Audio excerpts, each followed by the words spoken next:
अहिंसा योगीश्वर वीर धन्मय माता की जय।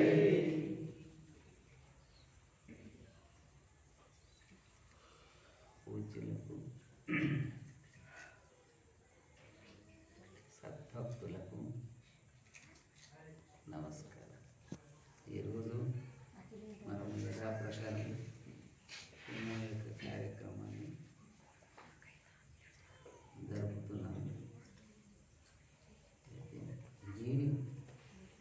ఇది ఒక ఇందాక మన శివసేన చెప్పినట్టు ఇది ఒక అనుభవం మండపం. అందరికీ ఏమి అనుభవం వచ్చింది అనేది చెప్పాలంటే దాని వైపు పోవటం లేదు. కనీసం అనుభవం వైపు పోకపోతే కూడా సందేహాలు అనేది కూడా నివృత్తి చేయడం లేదు. ఇంతమంది మాట్లాడితే కూడా ఇట్లా చెప్తున్నారు కానీ ఒక ప్రస్తావకం కానీ ఒక విధంగా చేస్తుంది.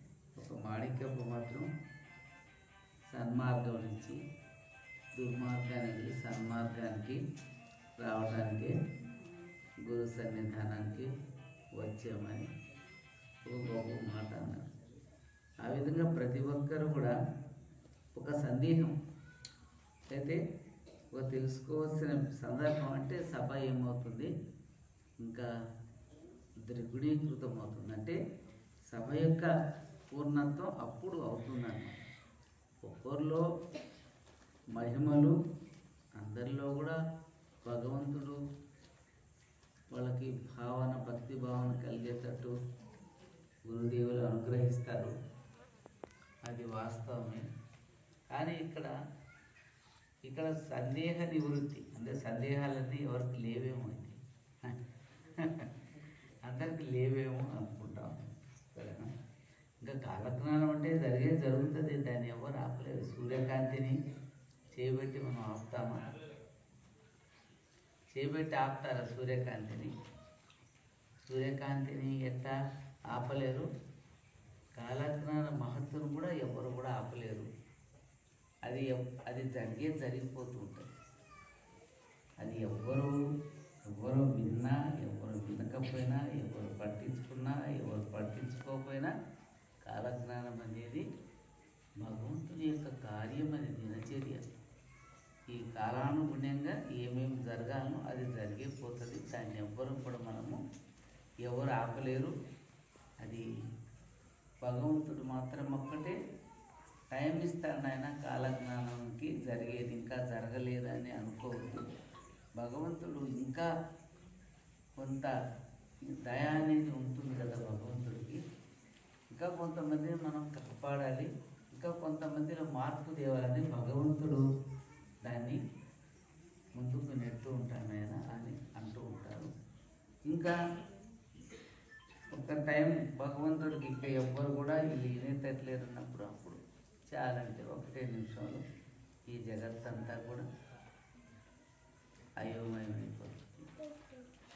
అయోమయమైపోయి జరగవలసింది జరుగుతుంది. ఉండేటి వాళ్ళు ఎవరు పుణ్యాత్ములు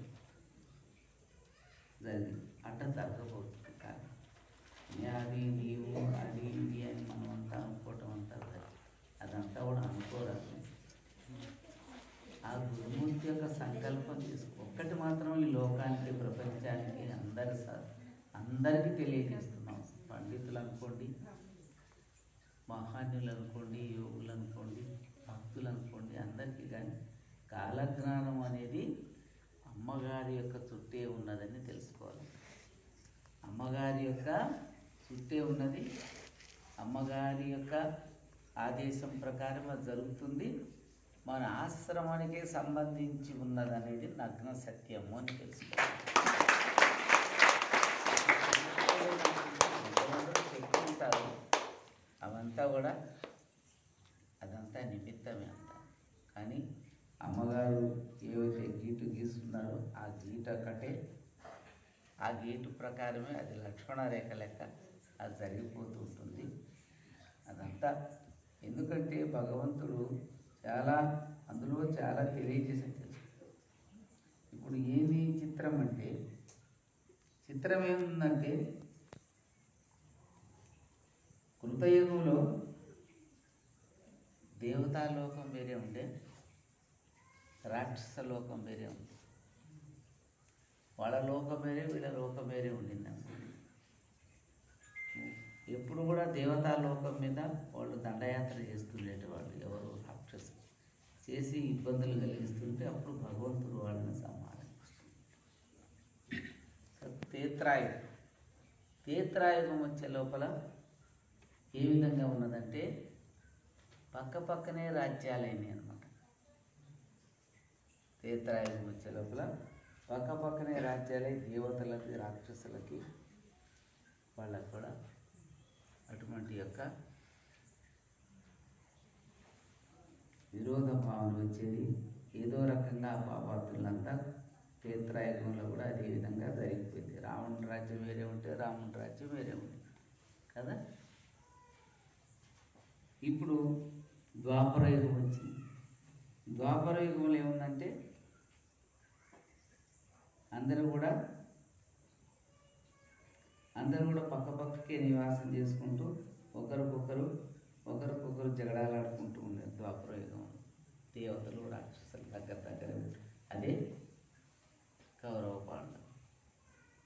ఇక కలియుగం వచ్చే లోపల ఏమైందంటే ఒక తల్లి గర్భంలోనే రాక్షసులు దేవతలు, ఒక తల్లి గర్భంలోనే రాక్షసులు దేవతలు పుట్టు. ఇంత కలి యొక్క ప్రభావం ఇంత ఉన్నది కాబట్టి అనుక్షణము ఈ కలి అనే ప్రభావం చాలా ఉంటుంది. కాబట్టి ఈ కలి నుంచి బయటపడటానికి భగవంతుడు ఒక తల్లిగా కొంతమంది సంతానము సద్భావన అనుభవిస్తారు, దైవభక్తి కలిగి ఉంటారు, సన్మార్గులై ఉంటారు. మీరందరూ కూడా చూస్తూనే ఉంటారు. ఓ తల్లికి 4 కొడుకులు పుడితే 4 విధాలు ఉంటారు. వాళ్ళకే కలవదు కదా. అందులో ఒకరిద్దరు కలిస్తే ఇంకొకరిద్దరికి కలవదు అన్నమాట.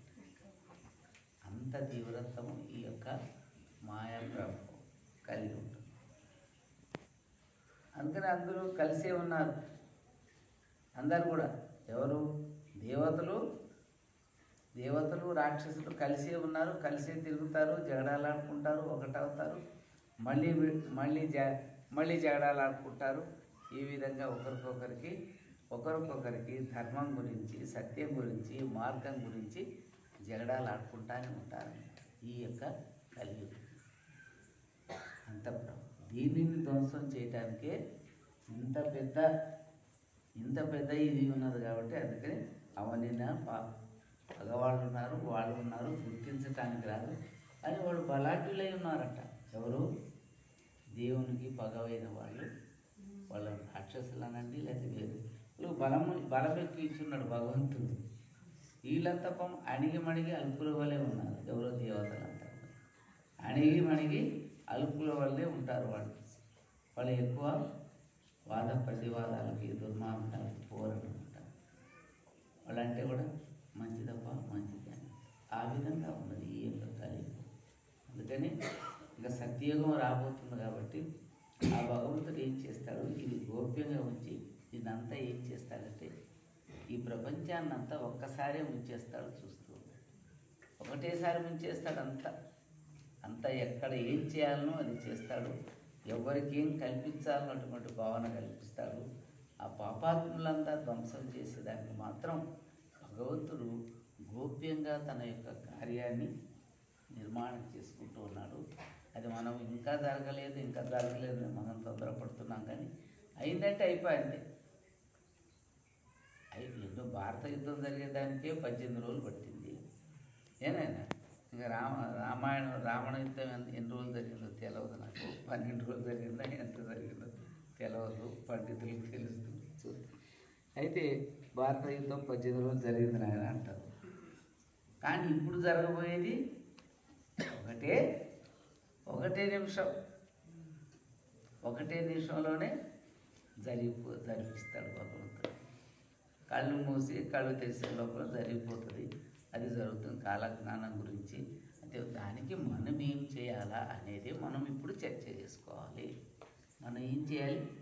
సద్భక్తిని కలిగి ఉండాలి, సదా గురువు యొక్క స్మరణతో ఉండాలి, ధర్మంతో నడవాలి, సత్యంతో నడవాలి, అహింసా మార్గంలో నడవాలి, ఇటువంటి యొక్క తత్వాన్ని మనం ఏం చేసుకోవాలా, వృద్ధి చేసుకోవాలా. అలాంటి ధర్మం వైపు మనం నడవాలి.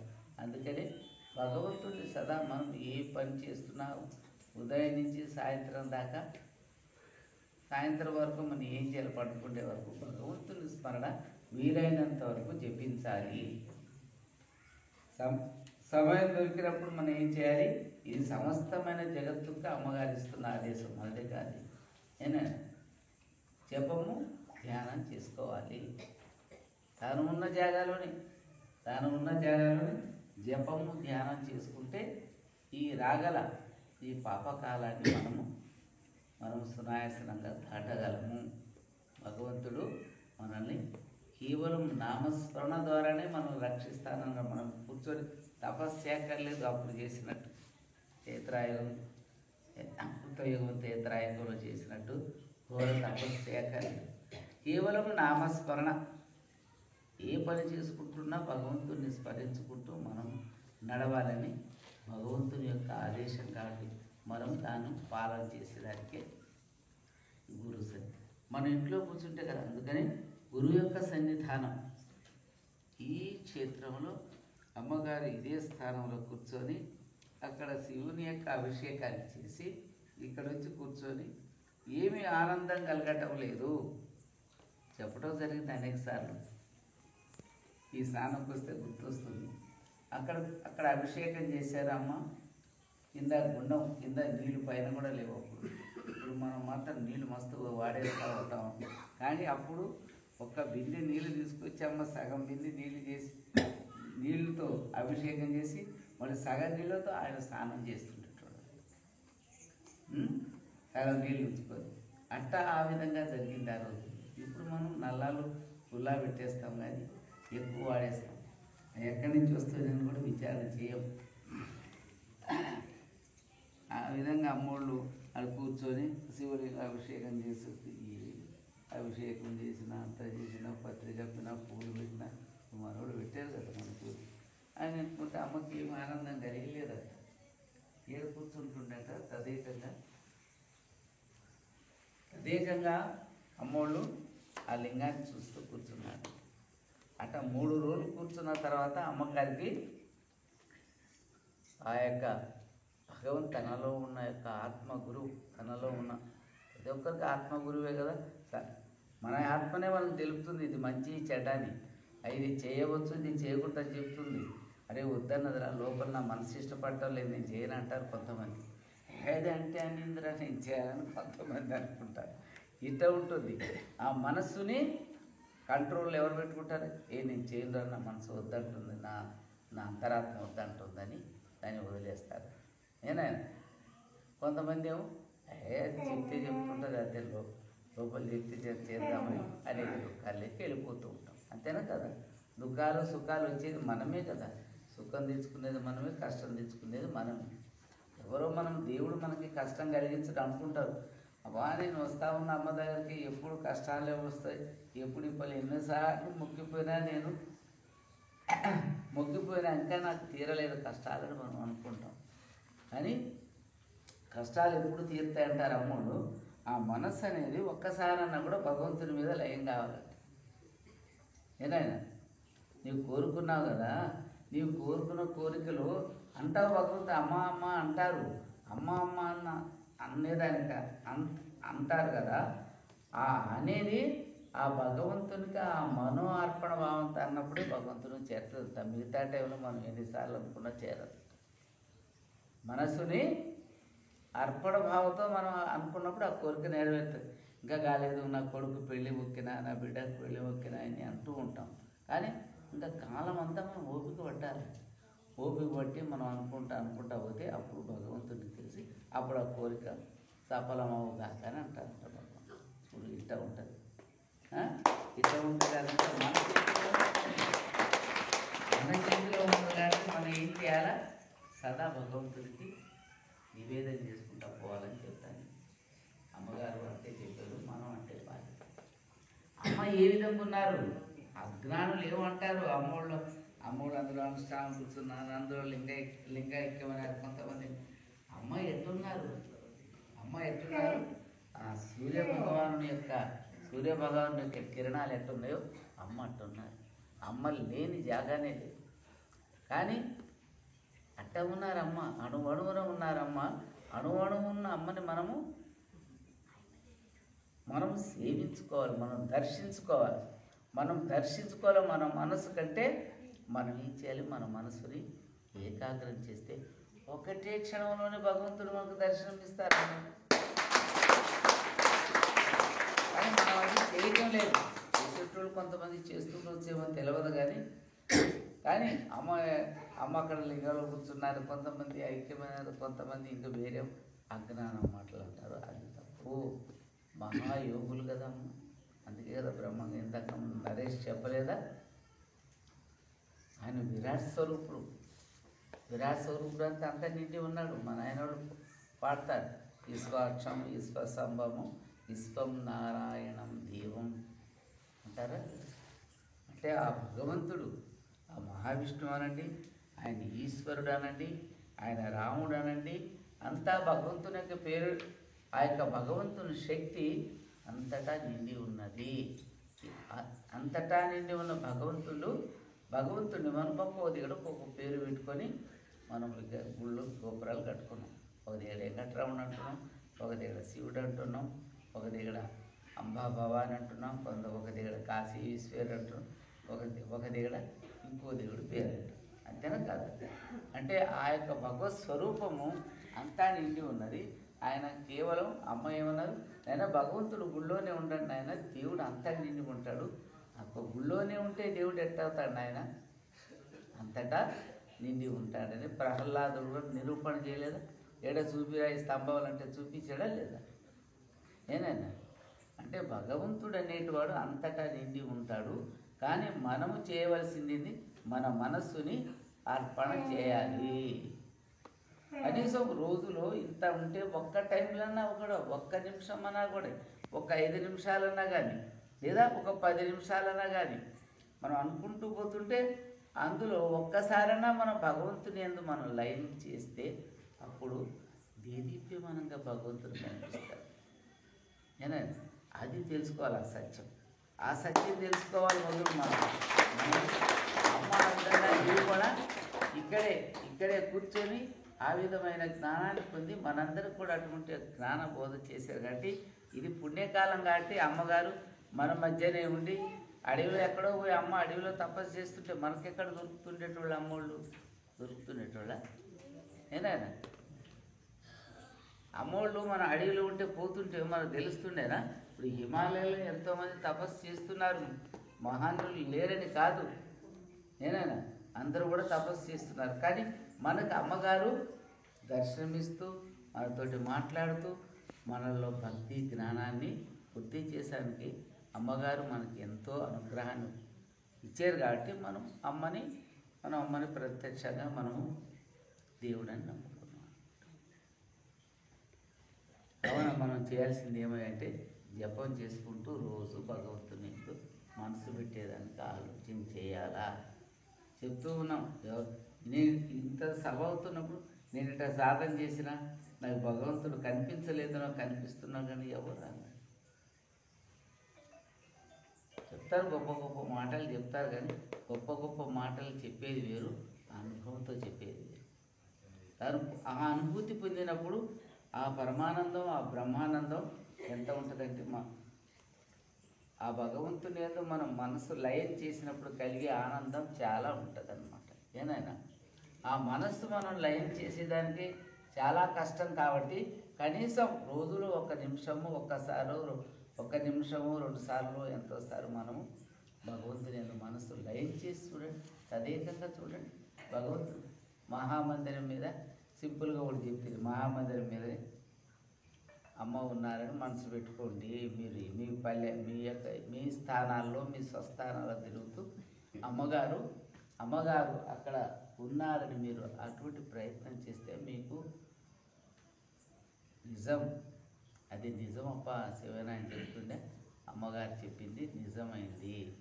అమ్మగారి దర్శనం నాకు కలుగుతుంది, నాలో ఆత్మానందం కలుగుతుంది, నాలో భగవంతుని యొక్క దర్శనం కలుగుతుంది అని చెప్పి అనే భావన మనకు వస్తుంది. కాబట్టి దానికి మనము సన్మార్గంలో నడవాలి, దుర్మార్గాన్ని విడిచిపెట్టాలి, అసత్యాన్ని వదలాలి, అధర్మాన్ని వదలాలి, ఈర్ష్య దేశాలను వదలాలి, మనసుని నిరామయం చేసుకోవాలి. అప్పుడే మనము భగవంతుడికి మనం ఎంత దగ్గర. ఇప్పుడు ఆ పిల్లగాడు ఆ తల్లిని వదిలి పిల్లగాడు దూరం పోతాడా? అట్ట భగవంతుడు ఉంటాడు మన వెంట. ఏనాయన అమ్మ అక్కడ పెద్ద రూములు తపస్సు చేసుకొని సాయంత్రం ఒక టైంలో, రాత్రి టైంలో ఈ శివాలయంలో దీపం ఉన్నదా లేదా, పూజలు చూస్తున్నారని రోజు చూస్తుండేటోళ్ళు. అమ్మగారు అన్నారు, రోజు వస్తుండేటోళ్ళు. అక్కడి నుంచి అమ్మ వస్తుంటే శంకరుడు కూడా అమ్మ వెంటనే వస్తుండేటోడు అంట.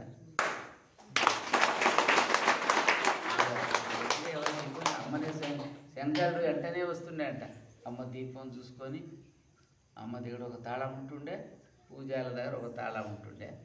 అమ్మ దీపం చూసుకొని పోతుంటే ఆ భయంకి అవి ఎప్పుడు కూడా ఆ దీపం ఆరరా చూడు, ఆ దీపం ఆరితే అమ్మకి మీరు బాధ కలిగించినట్టు అని చెప్తుండేటోడు. ఆ విధంగా శ్రద్ధాభక్తితో వాళ్ళంతా చూస్తుండేటవాళ్ళు. అవునా, ఎన్నడూ కూడా శంకరుడితోటి ఇది అమ్మవాళ్ళు ఎందుకు ఏమని కూడా అనకుండా ఉండేటవాడు. శంకరుడు వస్తుండేటోడు. అందుకనే శంకర సన్నిధానమే సాక్షి. శంకరుడు అమ్మను కూడుకొని ఉండేదే సాక్షి. అట్ట ఉన్నాడు భగవంతుడు. ఏదో అందరేమో తెలుసుకోవటం లేదు, అంతా కూడా ఏదో ఆనందం చేతను అన్న అహంభావం. నేను మంచి శాస్త్రజ్ఞుడిని, నేను పండితుడిని, నాకు అన్ని శాస్త్రాలు తెలుసు, అన్నీ తెలుసు, నేను బలాఢ్యుడిని, నాకు ఎలలేని ధనం ఉన్నది. ఈ యొక్క భావంతో భగవంతుడిని దూరం చేసుకుంటారంట. నేను అన్న భావంతో, నేను అన్న అహంభావంతో నేను ఇవన్నీ వీటన్నిటితోటినే కొంతమంది భగవంతుడిని దూరం చేసుకుంటారు నాయన. అందుకని సదా కావాల్సింది వినయము, విధేయత. ఎవరో ఏమంటే మనకేం నష్టం కాదు, తిట్టితే కూడా మనకేమవుతుంది, మనకేం కాదు. కానీ సహించుకునే శక్తిని మనం అలవాటు చేసుకోవాలి. ఒక్కోసారి మనం సహించుకోలేక దడదడ ఆవేశంలో అనేసేసుకుంటాం. కానీ మళ్ళీ దానికి విచారణ చేయాలి.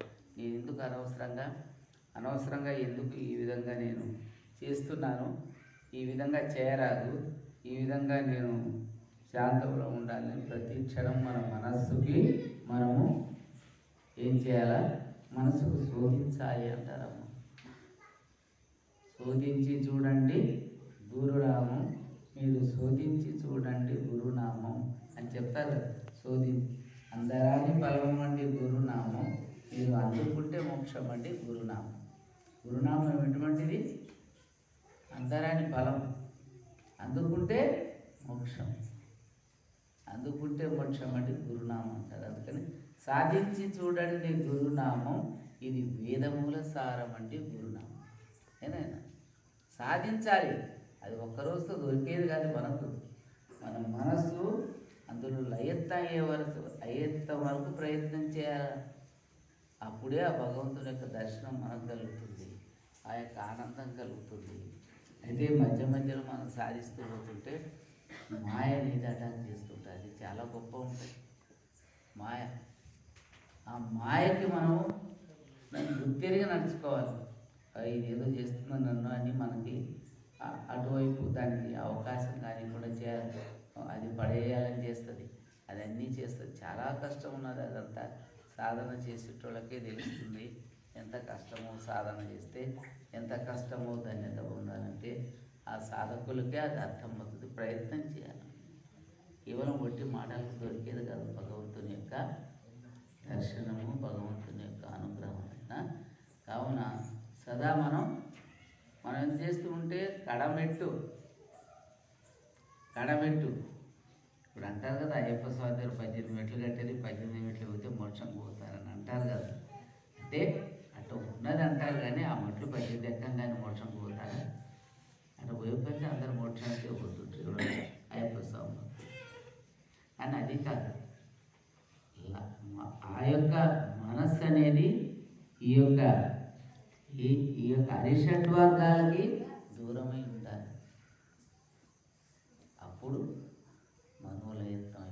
క్షణంలోనే భగవంతుడు దర్శనం అవుతాడు. మనకు అది జయించాలి కదా మన గురువు అనుగ్రహం కావాలి. దానికి గురువు యొక్క అనుగ్రహం ఉంటే గురువు ఏం చేస్తాడు? అభయం పెట్టుంటాడు వాళ్ళ మీద. ఎవరైతే గురువుని మనస వాచ కర్మణ అర్చిస్తారో అట్లాంటి శివనాయన పొగడొద్దంట, కానీ పొగుడుతానంట. పొగిడితే వచ్చేది పొగడొద్దంట. నా కర్తవ్యాన్ని నేను చేస్తున్నా, మీ కర్తవ్యాన్ని మీరు చేయాలి. నా కర్తవ్యంతో నా గురువు నాకు ఏం విధించినాడో అది నా అంతరాత్మకు తెలుసు. ఆయన సందేశం ఏందో ఎన్ని కష్టాలైనా ఎన్ని ఇబ్బందులైనా చివరికి ప్రాణం పోయినా కూడా ఆ గురుదేవుడు ఏం బాధ్యత పెడతాడు అది చేయవలసి.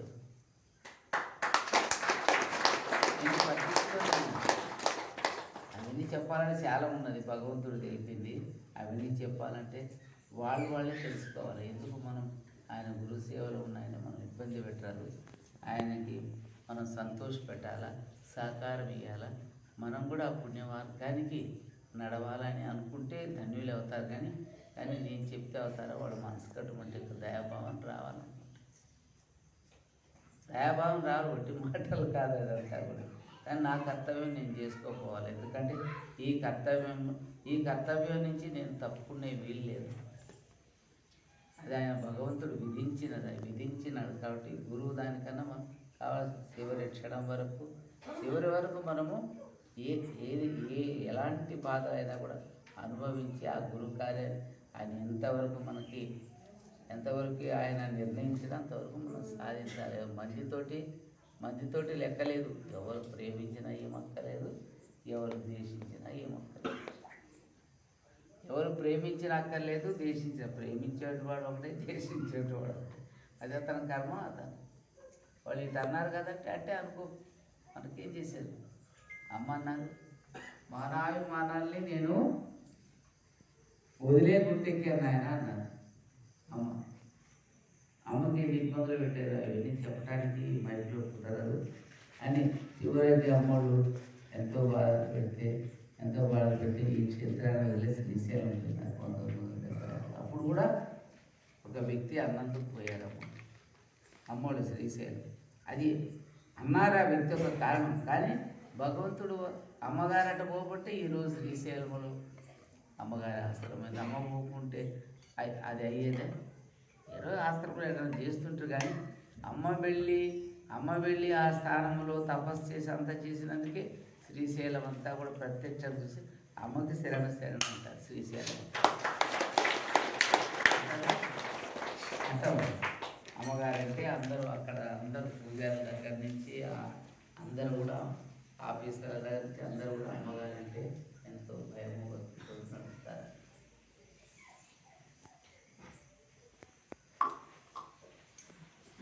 అదే అమ్మగారి శ్రీశైలం తపస్సు తిరుగుకుంటా ముందు తిరిగినా నాయన, ముందు తిరిగినా ముందు పుచ్చుకొని రక్తం స్రవించింది నాయన మా పాదాలు అని అన్నారు అమ్మ. రక్తం స్రవించింది ఆయన, ముందుకి రక్తం ఇచ్చాము. అందుకే శ్రీశైలం అంటే రాముడికి చాలా అభిమానం. అప్పుడు ఎవరు చూపించారంటే ఆ దారి ఎవరు చూపించారంటే ఒక ముస్లిం ఆయన, అమ్మ మీరు ఒక్కరి ఎందుకు ఈ అడవిలో ఎందుకు తిరుగుతున్నారన్నాడంట. అంటే అప్పుడు ఆయన నాకు ఎక్కడన్నంత నీళ్ళు వచ్చే జాగ్రత్త చూపిస్తే అందులో అక్కడ ఉంటాను ఆయన. నేనంటే అమ్మ నేను చూపిస్తానని ఆయన చూపించాను ఆయన. అంటే భగవంతుని యొక్క భక్తికి ముస్లిం అని, క్రిస్టియన్, హిందూ అని అవన్నీ తేడాలు ఏముండవు భగవంతునికి. మనం పెట్టుకున్నవి ఇవన్నీ తెలుసుకోవాలి. మానవులు కల్పితాలే ఇవంతా. కానీ భగవంతుని దృష్టిలో మంచి చెడు రెండు. మంచి చెడు ఒకటే. ఎవరు మంచి మార్గం నడుస్తారు, ఎవరు చెడ్డ మార్గం నడుస్తారో వాళ్ళ యొక్క ప్రార్థన అన్నమాట. అందుకే శ్రీశైలాశ్రమంలో తర్వాత సుఖాశ్రమం అని పేరు పెట్టాము ఆయన. తర్వాత మళ్ళీ పోస్ట్ వాళ్ళు అడిగితే తప రావాలి కదమ్మా అడవిలోకి ఉత్తరాలు అంటే సుఖాశ్రమం రాసుకోండి ఆయన అని పెట్టాము. అంటే అది సుఖాశ్రమ నిర్మాణ ప్రదాత అని కాలజ్ఞానంలో కూడా భగవంతుడు నిర్ణయం చేసి సుఖాశ్రమం అంత బుద్ధి అవుతుంది. 1,000,000 మంది కోరినట్టుగా భోజనాలు పెడతారంట అక్కడ. అట్ట జరగబోతుంది అన్నమాట. ఆ టైం వస్తుంది. 1,000,000 మందికి కోరినట్లుగా భోజనాలు పెడతారట శ్రీశైల సుఖాశ్రమంలో. అటువంటి టైం కూడా ఓ పుణ్యాత్ముడు దాసోహ నిర్మాణం చేశాడు. ముందుకు ఏమన్నా ఉంటుందో భవిష్యత్తు అట్లా సుఖాశ్రమం నిర్మాణం ప్రధాత అది రాస్తాడు కాలక్రమం. నేనా అంట ప్రతిదీ అమ్మగారు వచ్చింది, కారణ జన్ములై వచ్చారు కాబట్టి ఇవంతా జరిగింది. కరీంనగర్ పోవటం, కరీంనగర్లో కూడా ఆశ్రమం చేయటం, అక్కడి నుంచి అది కూడా కరీంనగర్లో కూడా వేద ఘోష నడుస్తుంది నాయన. కరీంనగర్ ఆశ్రమంలో అని కూడా అమ్మగారు చెప్పినారు, అక్కడ కూడా వేద ఘోష నడుస్తుండొచ్చు. అమ్మగారి ఆశ్రమాలే జగత్తుకి మార్గదర్శకాలు అవుతాయి నాయన, అట్లా అవుతుందన్నమాట. అందుకని ప్రతి ఆశ్రమంలో అమ్మ ఇప్పుడు ఎక్కడవో అమ్మ నిరీక్యమానంగా ఆయన యొక్క కాంతి సూర్యకాంతి అని చెప్పారు కదా, అమ్మ లేని త్యాగాన్ని లేదు. మనం ఎక్కడ అమ్మని మనస్ఫూర్తిగా స్మరణ చేస్తే అక్కడ మనం ఉన్నారని మీరు అందరూ తెలుసుకొని ఆ సంతోషంతో ఆ ఆనందంతో అందరూ కూడా ఆ ధైర్యంతో మీరు అందరూ ఉండాలి. ఎందుకంటే ఇంకా రాబోయే కాలం చాలా ఘోర కాలంలో అందరూ కూడా ఇటప్పుడు మనం ఈరోజు ఎట్లయితే కూర్చున్నామో అందరూ కూడా వచ్చేసి అమ్మ సన్నిధానంలో భయభ్రాంతులైపోయి వచ్చి అమ్మ సన్నిధానంలో కూర్చొని ధ్యానం చేస్తూ ఉండాలంట, భజన చేస్తూ ఉండాలంట. ఆ విధంగా అవుతుందంట. అప్పుడు ఒక్క పూటనే భోజనం లభిస్తాంట అమ్మగారంలో, ఒకటే పూట భోజనం. అటువంటి కాలం రాబోతుంది. ఇప్పుడు 3 పూట్ల పెడితే కూడా చాలంటలేదు, కానీ అప్పుడు ఒకటే పూట భోజనం ఒకటే పూట భోజనం తీసుకొని అందరూ కూడా ధ్యానము, జపము, భజనలు అవన్నీ చేసుకుంటూ ఆయన యొక్క రాకకి, ఆ భగవంతుని యొక్క రాకకి అందరూ కూడా ఎదురు చూస్తారు. అప్పుడు భగవంతుని యొక్క దర్శనం అయితే ఆనందాన్ని పొందగలరు. అందరూ కూడా నిద్ర లేచినట్టే లేచి ఆనందాన్ని పొందగలరు నాయన. అటువంటి టైం కూడా వస్తుంది. ఆ కాలజ్ఞానం గురించి వాదోపవాదాలు అవసరం లేదు. నేను గొప్ప అనేది అక్కర్లేదు. అన్నిటికీ మూలం అమ్మగారి అనుకొని మనము నమ్మాలనేది మా యొక్క ఉద్దేశం. అమ్మగారి అన్నిటికీ మూలం. ఆ గురువు యొక్క కృప కోసమే అందరూ మనం పాటుపడాలి. కానీ మనం ఎలాంటి యొక్క గొప్పతనాన్ని కోరుకోరాదు, ఎలాంటి యొక్క ఉన్నత తత్వాన్ని కోరుకోరాదు. శరణార్థి అనే భావంతో అందరూ కూడా నడిచి అమ్మగారి యొక్క కృపకు పాత్ర కావాలని నా యొక్క మనవి. ఓం సద్గురు రూపరహిత యోగీశ్వర వీరధర్మజ మాతా కీ జై. జగద్గురు కోటిలింగేశ్వర వీరధర్మజ మాతా కీ జై.